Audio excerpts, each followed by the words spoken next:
The Charity of the Week. Now, our Charity of the Week, all this week, we're finding out about St John Ambulance, and Caitlin's with us. Caitlin, first of all, how did you first get involved with this?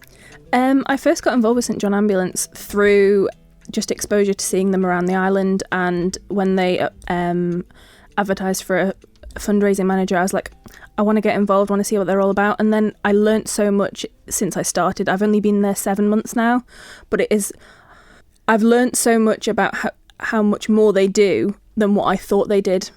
They're not just putting on plasters at events, it's the amount of dedication that goes into the volunteers, the training they go through, just the time that they give up of their own to help people on the island through so many events.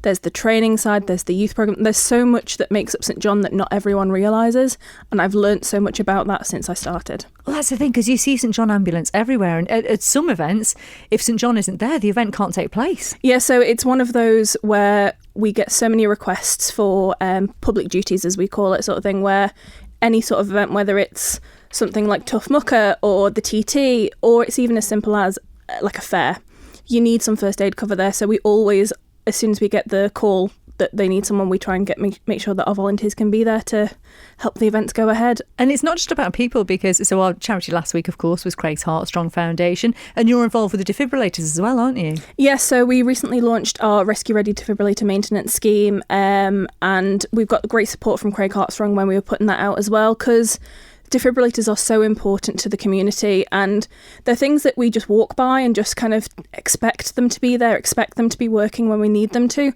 but that hasn't unfortunately always been the case. So having a scheme like this helps us help guardians of the machines make sure that their machines are ready to be used, have pads that are in date, have a battery that's working, and that they're still accessible for the public. And we already know that they have saved lives. Oh yeah, like it's amazing the amount of feedback we get of like, thank you so much for helping us get this defibrillator, we've heard that someone's used it, or like even through the orders we get of new pads and batteries. Like obviously pads are only a one-use kind of item, so the amount of times we get orders through of like, you can tell that they're being used by the public. Isn't that and helping incredible? save lives. Do you know, it's so lovely, because you're clearly very passionate about your job, and you're obviously very, very busy. You've got a lot on at the moment, haven't you? Yes, so we're actually launching our Adopt an Ambulance scheme this week, which is our way of kind of bringing the public, getting them more involved in the fleet that make up St John Ambulance. So we've got 7 or 8 vehicles at the moment that we need to maintain for events across the island for different levels of events.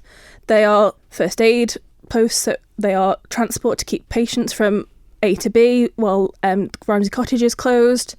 It's just, we have so many vehicles that meet so many different needs, and we just want to make sure that people can see their donations going somewhere through this scheme.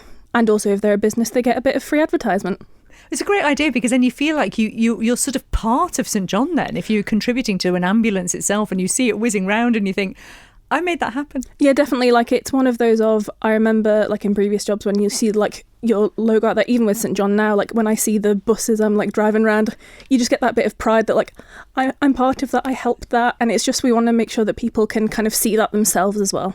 And I was checking out your Facebook page before, and you did doing that 2016 thing, which is looking back 10 years ago. Yes. And you did have a very busy 2016, didn't you? Very busy. Like, it's just one of those of, it's always busy at St John. Like, I can't downplay that enough. There's always something going on, whether it's, we do like multiple training courses a week, so we've always got people at our HQ. We hire out the room, so we've always got people there. We have duties, a few a week at least, sort of thing. Sometimes we've got like 3 or 4 on the weekends at the same time, so we're very spread out. So it's one of those of, there's always something going on, whether it's on the commercial side or it's on the volunteer side. We're always ready for the action, basically. Yeah. Oh, I love that. You sound like superheroes. Well, you are superheroes when it comes down to it. And there's talk of the cadets as well on your page, because it's the 40th year, I think, isn't it, of the Cadet of the Year award. Yeah. So our cadets are very important to St John Ambulance Isle of Man. Like, we kind of say we're training the next generation of lifesavers through the programme and through our badges as well. It gets kids to not just think about a career afterwards, but it gets them, they get a community, they get like-minded people together, they get to learn these skills. Like, they're allowed to come out on duties with us so they can actually see firsthand how they can apply first aid and help the public.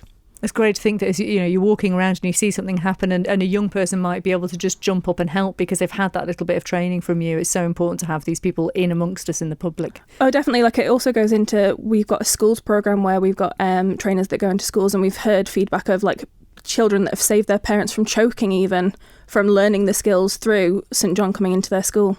Wow, that's incredible. And of course, the workplace side of it is very important as well, isn't it? Oh yeah, like the commercial side of the business is what contributes to St John's funds as well. So we do our training courses, we have our Rescue Ready defibrillator scheme, we've got this Adopt an Ambulance scheme. There are so many schemes that we've got that have like run and kind of moved forward by the commercial team to kind of keep the business going, but also to educate people on what St John is. And it's so important that people understand that we are more than just people in green at an event doing first aid. And you mentioned those people. We can hear how busy you are, so I'm guessing that more volunteers would be quite welcome. Yes, it'd be great if we can get more and more people involved, whether it's youth or adults. All they need to do is give us a call on 674 387 or visit the website to find out more. And how much time do you think you might need to sort of give up to St John if you do become a volunteer? It depends on what they want to get out of St John Ambulance, really. We do weekly sessions where the different units can meet, whether it's at HQ or a different place, so that they can kind of get to know each other, learn stuff.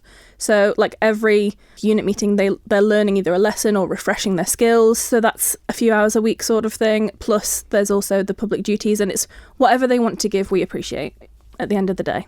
And is it always with volunteers about the sort of medical side of things, or do you need people on sort of the admin side as well? Could people come and help you if they don't want to do the medical side? Yeah, we welcome anyone to kind of come in. There's always a job for someone to do. For example, we did the Santa's Grotto over Christmas, and some of our volunteers that aren't necessarily the more medical side, and we also brought cadets in because it's something that still showcases St John, and we love anyone coming that wants to fundraise for us and just do that even.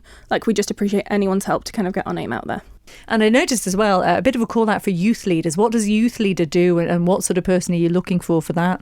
As I said earlier, we're training the next generation of lifesavers. So as part of that, we need people to run our cadet units and be youth leaders to inspire, encourage, and just be there for the youth to help them learn and grow. So we're just after some more youth leaders to kind of help either support our current cadet units or even start new ones, just because we've had such a call out recently for more people being interested in being a cadet, being a badger, and we want to make sure that everyone can have the dedication and attention they need to be able to do that for us. That's really encouraging that people the young people want to be part of it. Oh yeah, it's great. The amount of calls we've had even over the last 2 weeks since Christmas or anything like that of my daughter, my son, my granddaughter, they're all interested. And it's a great skill to have, learning these life skills, learning how to, stop someone from choking, learning how to do CPR. Just if you're ever in a situation where someone needs their life saved or needs help, having those skills is so invaluable, not just to you, but to the person you're saving. What would you say is the most crucial thing someone can learn to be able to sort of step in at a crucial moment? Would it be CPR?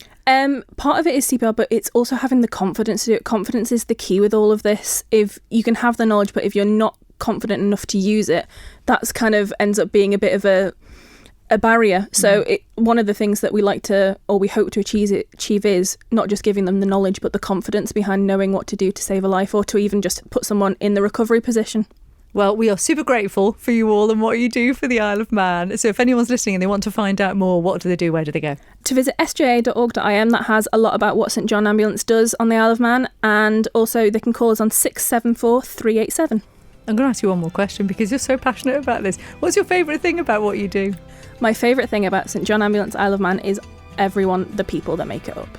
Honestly, they all have the passion that I have for St John Ambulance Isle of Man. They all want to be there. They all want to help out. They want to just help at the end of the day in any way they can. And help you do. Thank you so much for being with us, Caitlin, and all the best for St John. Thank you so much. The Charity of the Week, brought to you by Keller Properties.